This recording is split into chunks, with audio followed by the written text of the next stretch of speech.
ଶୁଣ ରସିକେ ନବ ଯୌବନି ହୋଇ ବନିତା ମଣ୍ଡିଲା ଅବନି। ଚକ୍ରକେଳି ବାଣୀ ତୃତୀୟ ଛାନ୍ଦ କବି ସମ୍ରାଟ ଉପେନ୍ଦ୍ର ଭଞ୍ଜଙ୍କର ମହାନ କାଳ୍ପନିକ କାବ୍ୟ ଲାବଣ୍ୟବତୀ। ବାସ୍ତବିକ ଉପେନ୍ଦ୍ର ଭଞ୍ଜ ସେ ଯୌବନର କବି, ସେ ମୃତ୍ୟୁର ରୂପକାର ନୁହନ୍ତି, ସେ ମଧ୍ୟ ନୁହନ୍ତି ଜୀବନ ଯନ୍ତ୍ରଣାର ଭାଷ୍ୟକାର। ତାଙ୍କର କାବ୍ୟ ମାନସକୁ ମୃତ୍ୟୁ ବା ବାର୍ଦ୍ଧକ୍ୟ ସ୍ପର୍ଶ ହିଁ କରିନାହିଁ, ବ୍ୟାଧି ଓ ବନ୍ଧନ ମଧ୍ୟ ସ୍ପର୍ଶ କରିନାହିଁ। ଯୌବନ ତାଙ୍କୁ କରିଛି ଆନନ୍ଦରେ ଆତ୍ମହରା ଆଉ ଅଭିଭୂତ। ଯୌବନର ତରଙ୍ଗାୟିତ ସୁଷମା ତାଙ୍କୁ ଦେଇଛି ଅପାର ଆନନ୍ଦ। ଯୌବନ ଦେବତାର ରସ ରୂପାୟନ କରିବା ନିମନ୍ତେ ସେ ଅନୁକୂଳ ପ୍ରକୃତି ବର୍ଣ୍ଣନା ମଧ୍ୟ କରିଛନ୍ତି।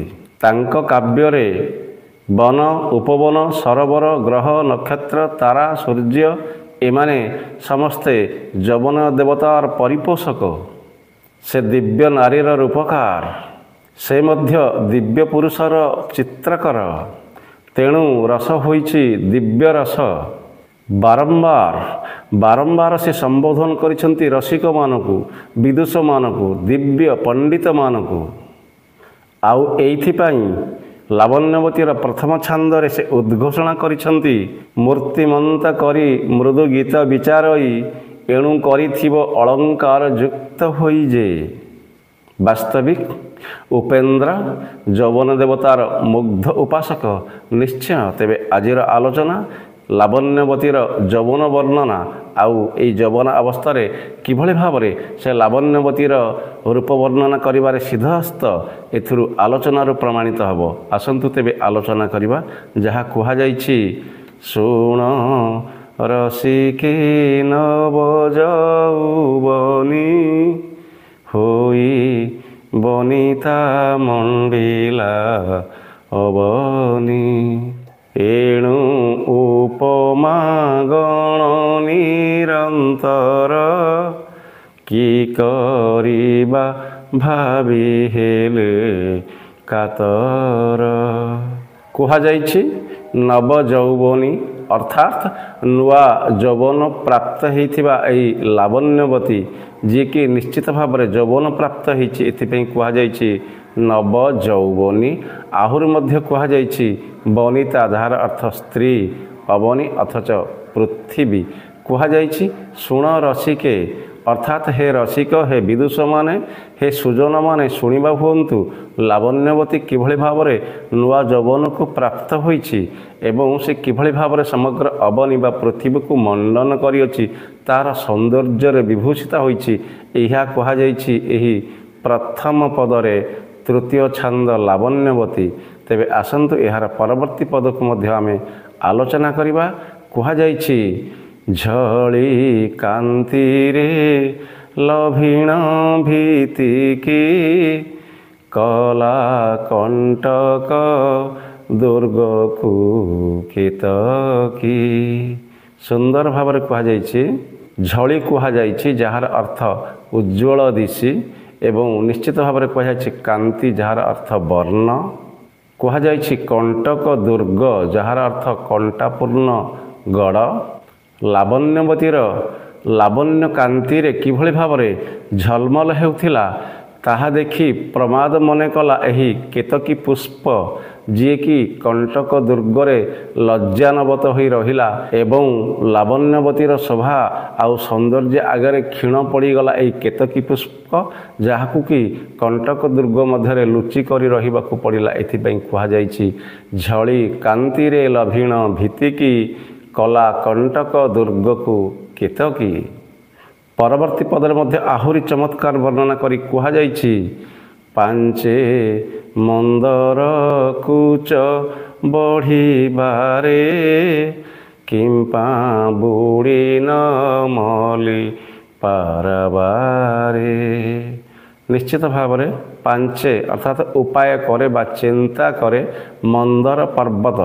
ମନ୍ଦର ପର୍ବତ ଚିନ୍ତା କରୁଅଛନ୍ତି ମନ୍ଦର ପର୍ବତ ପରି ଏଇଭଳି ଭାବରେ କୁଚ ଯୁଗଳ ଲାବଣ୍ୟବତୀର ବୃଦ୍ଧି ହେବାରୁ ଏହା ନିଶ୍ଚିତ ଭାବରେ ମନ୍ଦର ପର୍ବତକୁ ଲଜ୍ଜା ଦେଲା ଏବଂ ମନ୍ଦର ପର୍ବତ କହିଲା ଯେ ମୁଁ କାହିଁକି ପାରାବାରରେ ଅର୍ଥାତ୍ ଗଭୀର ସମୁଦ୍ରରେ ବୁଡ଼ି ନମେଲି ଏ ଲଜ୍ଜିତ ଅବସ୍ଥାକୁ ପ୍ରାପ୍ତ ହେବା ପାଇଁ, ଅଥଚ ଲାବଣ୍ୟବତୀର କୁଚଦ୍ୱୟ ମନ୍ଦର ପର୍ବତକୁ ବଳିଗଲା, ଏଥିପାଇଁ ସେ ଲଜ୍ଜା ପାଇଲା କୁହାଯାଇଛି।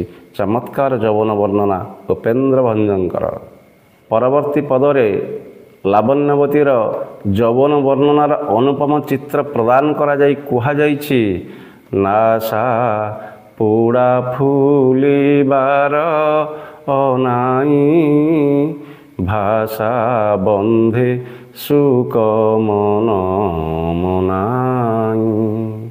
ନାସା ପୁଡ଼ା ଅର୍ଥାତ୍ ନାକର ପୁଡ଼ା ଯେଉଁ କୁହାଯାଉଛି ତାହା ଫୁଲି ଉଠିବା। ଲାବଣ୍ୟବତୀର ନାସିକା ଦ୍ୱୟର ପୁଡ଼ା ଫୁଲି ଉଠନ୍ତେ ନିଶ୍ଚିତ ଭାବରେ ଏହା ମନେଇ ଦେଲା ଶୁକ ପକ୍ଷୀକୁ। ଶୁକ ପକ୍ଷୀ ମଧ୍ୟ ମାନିଗଲା। ଅନ୍ୟ ଅର୍ଥରେ ନାକର ଯେଉଁ କୁହାଯାଉଛି ଗୁଣା ତାହା ମଧ୍ୟ ଦୋହଲିଗଲା ଏବଂ ତଳେ ପଡ଼ିଗଲା ଏହା କୁହାଯାଇଛି। ପ୍ରକାରାନ୍ତରେ କହିବାକୁ ଗଲେ ଲାବଣ୍ୟବତୀର ନାକପୁଡ଼ା ଫୁଲାଇବା ଢଙ୍ଗ ଦେଖି ଗୁଣା ଲଜ୍ଜା ପାଇ ପଡ଼ିବାକୁ ଆରମ୍ଭ କଲା। ଆହୁରି ମଧ୍ୟ ପରବର୍ତ୍ତୀ ପଦରେ କୁହାଯାଇଛି, ମୁଖେ ପ୍ରଚାର ପରିଚାର ଗଣ ସୁଖେ ଦର୍ପ ତୁଙ୍କଲା ଦର୍ପଣ। ଅର୍ଥାତ୍ ଦର୍ପଣ ବା ଆରସି ଯାହା ଲାବଣ୍ୟବତୀର ମୁଖ ନିକଟରେ ତୋଳି ଧରିଲେ ସେ ନିଜେ ଲଜ୍ଜିତ ହେଲା, ତେଣୁ ସେ ଦର୍ପଣ ନାମକୁ ବୋଲାଇଲା ଏବଂ ଲଜ୍ଜା ପାଇଲା। ଏହି ହେତୁ ଲାବଣ୍ୟବତୀର ମୁଖ ସବୁ ଅତ୍ୟନ୍ତ ଚମତ୍କାର, ଯାହାକୁ ଦେଖି ଦର୍ପଣ ତାର ପ୍ରତିବିମ୍ବ ତୋଳିବାରେ ଅସମର୍ଥ ହେଲା ଏବଂ ସେ ଦାସୀପଣକୁ ଯୋଗ୍ୟ ନୋହିବାରୁ ସେ ଦର୍ପଣ ହୋଇ ରହିଗଲା ଏହା କୁହାଯାଇଛି। ପରବର୍ତ୍ତୀ ପଦରେ ଯଥାକ୍ରମେ କୁହାଯାଇଛି, କମ୍ଭୁ କଣ୍ଠ ଦେଖି ଅତି ଆର୍ତ୍ତରୁ ସମନୋହେ ବୋଲି ଡାକେ ପ୍ରାତରୁ। କୁହାଯାଇଛି କମ୍ଭୁକଣ୍ଠ ଅର୍ଥାତ୍ ଶଙ୍ଖ।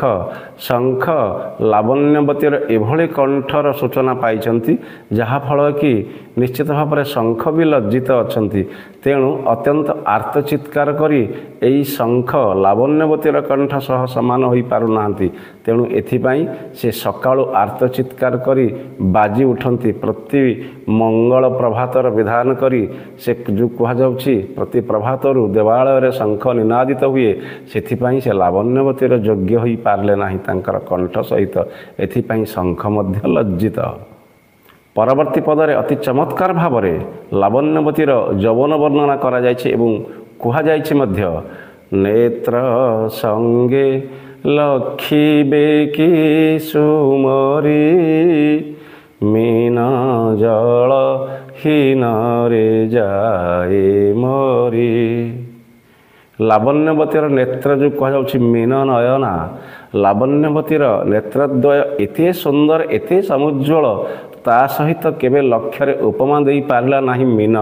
ସେଥିପାଇଁ ଜଳହୀନ ଅବସ୍ଥାରେ ଯେଉଁ କୁହାଯାଉଛି ସେ ପଡ଼ି ମଲା ଏବଂ ବିନା ଜଳରେ ମୀନର ମୃତ୍ୟୁ ପରି ସେ ଲଜ୍ଜିତ ହେଲା ମୀନ। ଅଥଚ ଲାବଣ୍ୟବତୀର ଚକ୍ଷୁଦ୍ୱୟ ସହିତ ମୀନ କେବେ ସମାନ ହୋଇପାରିଲା ନାହିଁ। ତେଣୁ ଜଳହୀନ ଅବସ୍ଥାରେ ସେ ନିଶ୍ଚିତ ଭାବରେ ମୃତ୍ୟୁବରଣ କଲା ଲଜ୍ଜିତ ଭାବରେ। ଏବଂ ପରବର୍ତ୍ତୀ ପଦରେ ଆହୁରି ମଧ୍ୟ କୁହାଯାଇଛି, ହୋଇ ହାସରେ କୁସୁମ ବିଜିତ ମକରନ୍ଦ ଛଳେ ଅଶ୍ରୁ ତେଜିତ। ଲାବଣ୍ୟବତୀର ହସ ଖିଲିଖିଲି ହସ, ଲାବଣ୍ୟବତୀର ଯେଉଁ କୁହାଯାଉଛି ସ୍ମିତ ହାସ୍ୟ, ତା ନିକଟରେ ନିଶ୍ଚିତ ଭାବରେ କୁସୁମ ବା ଫୁଲ ପରାସ୍ତ ହୋଇଛନ୍ତି ଏବଂ ପ୍ରତ୍ୟେକଟା ଫୁଲ ଯେଉଁଭଳି ଭାବରେ ଫୁଟେ ଅତ୍ୟନ୍ତ ସୁନ୍ଦର ଦେଖାଯାଏ, ଲାବଣ୍ୟବତୀର ହସର ଛଟକ ତାଠୁ କୋଟି ଗୁଣରେ ବଳିଗଲା। ଏଥିପାଇଁ ଫୁଲ ମଧ୍ୟ ଲଜ୍ଜିତ ହେଲା। ଆହୁରି ମଧ୍ୟ କୁହାଯାଇଛି, ମକରନ୍ଦ ଛଳେ ଅଶ୍ରୁ ତେଜିତ। ତେଣୁ ମକରନ୍ଦ ଛଳେ ଅର୍ଥାତ୍ ମଧୁ, ଏହା ଛଳରେ ସେ ଅଶ୍ରୁ ବିସର୍ଜନ କରୁଛନ୍ତି ପୁଷ୍ପମାନେ। ଲାବଣ୍ୟବତୀର ହସ ସହ ସମକକ୍ଷ ହୋଇନପାରି ଚମତ୍କାର ଉପମା ଭଞ୍ଜ ବୀରବର କବିଙ୍କର।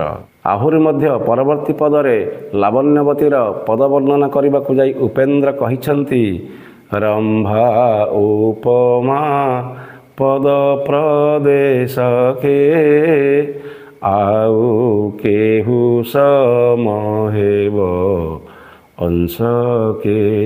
ରମ୍ଭା ଅର୍ଥାତ୍ କଦଳୀ ବୃକ୍ଷ ଏଇଭଳି ଭାବରେ ଲାବଣ୍ୟବତୀର ପଦ ପ୍ରକରଣ ନିଶ୍ଚିତ ଭାବରେ କଦଳୀ ଗଛଠାରୁ ଆହୁରି ଖୁବ୍ ସୁନ୍ଦର, ତେଣୁ ତା ସହିତ ଆଉ କେହି ସମକକ୍ଷ ହୋଇପାରିବେ ନାହିଁ ଏହା କୁହାଯାଇଛି। ଏବଂ ପରବର୍ତ୍ତୀ ପଦରେ ମଧ୍ୟ କୁହାଯାଇଛି କୁନ୍ଦ କୋରକ ହୀରକରଦନା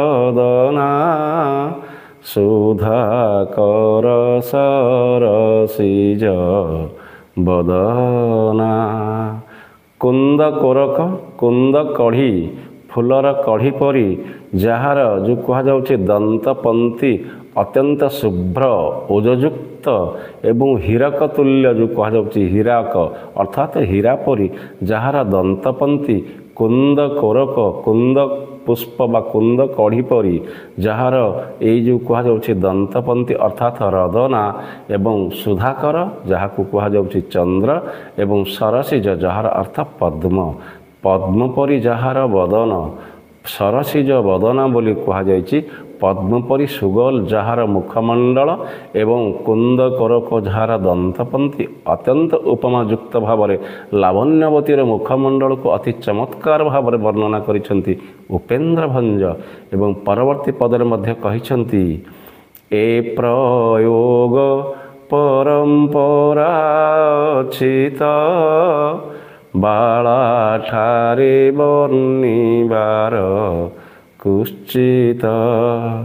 ଏ ପ୍ରୟୋଗ ବିଧି ପରମ୍ପରାରେ ବା ନିଶ୍ଚିତ ଭାବରେ ବା କ୍ରମାନ୍ୱୟରେ ଏ ପରମ୍ପରା ବିଧି ଅଛି ଯାହାକି ତୁଳନା କରାଯିବ ଏବଂ ଶ୍ରେଷ୍ଠତ୍ୱକୁ ପ୍ରମାଣିତ କରି ଦିଆଯିବ। ତେଣୁ ଏ ପରମ୍ପରା ବହୁ ଦିନରୁ ଚଳି ଆସୁଛି। ଏବଂ ପରବର୍ତ୍ତୀ ପଦରେ ଆହୁରି ମଧ୍ୟ କୁହାଯାଇଛି କଞ୍ଜ ଖଞ୍ଜନ ଗଞ୍ଜନ ଲୋଚନା ମତ ପରଭୃତ ଜିତ ବଦନା। ଏ ବିଧିରେ ବର୍ଣ୍ଣିଲେ ସେ ଚତୁରୀ କେତେ ହୋଇବ କବିତା ଚାତୁରୀ। କୁହାଯାଇଛି କଞ୍ଜ ଖଞ୍ଜ ଗଞ୍ଜନ ଲୋଚନା ଅର୍ଥାତ୍ କଞ୍ଜ ନିଶ୍ଚିତ ଭାବରେ ପଦ୍ମ ଏବଂ ଲୋଚନା ଅର୍ଥାତ୍ ଯାହାର ଚକ୍ଷୁ ପଦ୍ମ ପରି ଚକ୍ଷୁ ଯାହାର, କିନ୍ତୁ ସେ ଖଞ୍ଜନ ପକ୍ଷୀର ଗର୍ଭକୁ ଗଞ୍ଜନ କରିପାରନ୍ତି ନିଶ୍ଚିତ ଭାବରେ ସୌନ୍ଦର୍ଯ୍ୟରେ। ଏଥିପାଇଁ କୁହାଯାଇଛି କଞ୍ଜ ଖଞ୍ଜନ ଗଞ୍ଜନ ଲୋଚନା। ଆହୁରି ମଧ୍ୟ କୁହାଗଲା ମତ୍ତ ପରଭୃତ ଜିତ ବଚନା। ମତ୍ତ ଯିଏ ମତୁଆଲା ହେଇଛନ୍ତି, ଯିଏ ବସନ୍ତ କାଳରେ ଯେଉଁ ବସନ୍ତ ଦୂତ ଋତୁଶ୍ରେଷ୍ଠ ଯେଉଁ ବସନ୍ତ ଋତୁ ତାଙ୍କର ଦୂତ ଯେ କୋଇଲି ଯାହାକୁ ଆମେ କହୁଛି ପରଭୃତ ପରି ବଚନ ଯାହାର ଅର୍ଥାତ୍ କୋଇଲି ପରି ଯାହାର ରିଣା ଝିଣା କଣ୍ଠ କୁହୁ କୁହୁ କୋଇଲିର ମିଠା ସ୍ୱର ପରି ଯାହାଙ୍କର ସ୍ୱର ସେ ନିଶ୍ଚିତ ଲାବଣ୍ୟବତୀ। ଆହୁରି ମଧ୍ୟ କବି କହୁଛନ୍ତି ଏ ବିଧିରେ ବର୍ଣ୍ଣିଲେ ସେ ଚତୁରୀ। ଏଇଭଳି ଭାବରେ ସେ ଚତୁରୀର ବିଧିକୁ ବର୍ଣ୍ଣନା କଲେ, ତାର ରୂପ ସୌନ୍ଦର୍ଯ୍ୟକୁ ବର୍ଣ୍ଣନା କଲେ କବି।